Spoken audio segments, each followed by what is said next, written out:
So while the Clinton campaign spent the day getting hammered with these email questions, the Democratic National Committee was dealing with its own crisis. Some ugly new reports that Chairwoman Debbie Wasserman Schultz is fighting to keep her job just weeks before the party's big convention. Joining me now, Senator Bernie Sanders' 2016 campaign manager, Jeff Weaver. Jeff, thanks for being here. So do you think Debbie Wasserman Schultz should lose her position? Well, let's say this. We need a chairperson at the Democratic National Committee who is going to help bring the party together. We've obviously had a vigorous primary and caucus season, and it continues. But at the end of the day, we've got to have a person there who can bring the party together, who's a unifier and not a divisive character. Can she? And, is she?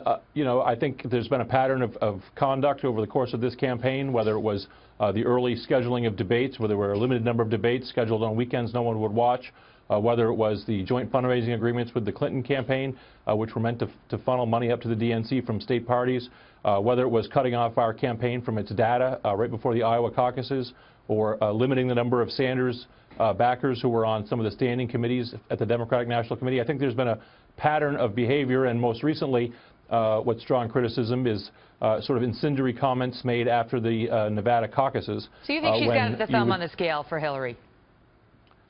She certainly has it on the scale against Senator Sanders. There's no doubt about that. What do you make of this Clinton email investigation and the Inspector General report today? Well, Senator Sanders has said that, you know, there's a process going on. This is part of that process. There's, you know, the IG is doing its investigation, the State Department doing a separate investigation, and the FBI doing its investigation. And, you know, these investigations will be concluded at some point. They speak for themselves. This is not really an issue that he has made an issue of in the campaign. As you may remember, his famous Americans are sick of hearing about your damn emails in the wake of this? comment. What's that? You think it's time for him to do so? You know, does this cause him to second guess what he said about this isn't an issue in the wake of an IG report like this?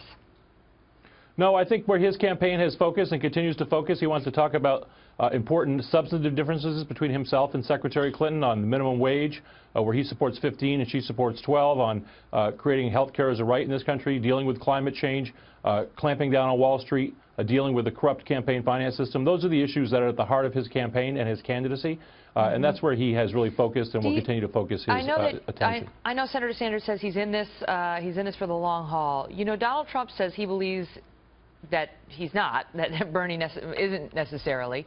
And what he's saying is that he believes the Sanders supporters should come over to support him, that if they're not going to stay, if they can't support Bernie Sanders because he doesn't stay in, that they should come over to Team Trump. Do you see that ever happening? I don't. Donald Trump's views on issues are so far removed from where Bernie Sanders is. Donald Trump himself, speaking of divisive characters, very divisive character, you know, has spoken about how wages in America are too high. Bernie Sanders has been an advocate for raising wages for working people. Donald Trump may make an accurate critique of trade policy, but his prescription for dealing with it, putting people like Carl Icahn in charge of negotiating American trade policy. The problem we have is that we already have too many corporate types who are involved in negotiating U.S. trade policy. We need public servants who are involved in doing that, whose interest is in preserving American jobs. I got to ask you this question. Hillary Clinton declined to participate in a Fox News debate with Senator Sanders before the California primary. Senator Sanders said he would do it. Why do you think she's not doing it? Absolutely. Well, I can't speak for them, but look, the problem is that back in February, when the Secretary was losing in New Hampshire very badly and ultimately did, they asked us for another debate outside of the schedule, the limited schedule that Debbie Wasserman Schultz had set up. And we agreed to that, provided they would agree to 3 more debates, one in March, one in April, and one in May in California.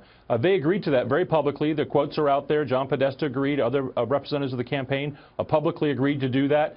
So we granted their request to have another debate in New Hampshire right before the New Hampshire primary. We had 2 of those debates, and now they seem to be going back on their promise to have this 3rd debate. So it's very disappointing. The people of California deserve to have this debate. It was promised as part of a negotiation earlier, and we would hope that the Clinton campaign would keep its word to have this debate. Well, to your credit, you guys said you'd do it, and we're still hoping to get the both of them together. Thank you so much for being here tonight. Jeff Weaver, everybody. Thanks. We hope it happens. All the best.